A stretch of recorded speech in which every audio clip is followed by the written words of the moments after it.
What you're seeing is history unearthed. Each level of soil, painstakingly excavated, reveals different clues about the black community that worshiped here in Williamsburg, Virginia, during America's earliest days. When we first brought you this story about the original First Baptist Church in February of 2021, the team at Colonial Williamsburg had just started working at the site. Now their work is complete. The goal, again, is authenticity to the extreme.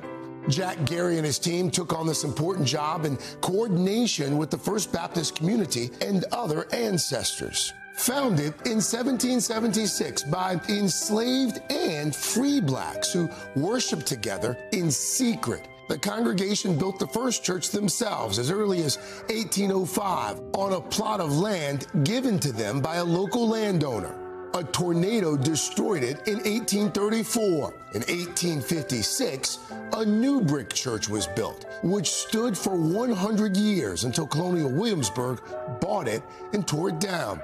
A bigger church was built nearby, and that original plot became an empty lot used for parking buses. Since our first report, Jack's team has uncovered the foundation of that original church and so much more. When you started, the expectation was, we'll find the old church building. Yes, that's right. That's right. And here we are 3 years later, and you found 63 That's right. people. That's right. They found the cemetery of that original church, and if you look closely, you can see the shapes the caskets made when the soil was disturbed during burial. The living descendants were moved by the news. Dr. Julie Grace and Mark Garner both have family links to that early community. What have you learned? It made me feel a connection. It made me feel that finally the world will know who we are. I, didn't even really know about my family line that I've now gone back and started to look into. With the ancestors' permission, 3 sets of remains were removed. Even in poor condition, tests showed that 1 set belonged to an African-American teenager. Descendants were then able to see the remains remotely. How did that make you feel? I don't think I was ready for it. At that moment, I realized, this could be someone related to me. To actually know that these are the remains of a person that, may be in our family. Yeah.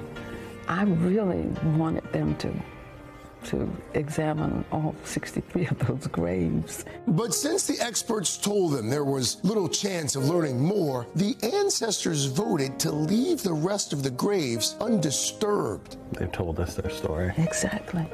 This work has gone a long way to repair the relationship between Colonial Williamsburg and the congregation. Connie Harshaw is a church leader. There was a lot of pain, but the fact that what appeared to be an intentional cover-up has now been intentionally uncovered. So it's sort of a healing process now. So I think it's a good change. It's a good change because now we're telling a more complete story. That story is entering a new chapter. What do you want to see done there? Something needs to be done to memorialize the cemetery and people that are out there, to be able to tell their story. I think it's more than a plaque.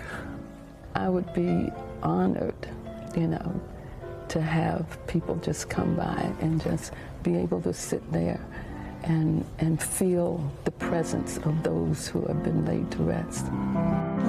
Wow. And those plans are actually underway. The design team working hard. The hope is to reconstruct the church and to have a proper memorial in place to open by 2026. That would be amazing. And I bet you'd be there. I will be right back. Great to cover. That was great. Hey, thanks for watching. Don't miss the Today Show every weekday at 11 a.m. Eastern, 8 Pacific on our streaming channel, Today All Day. To watch, head to today.com/allday or click the link right here.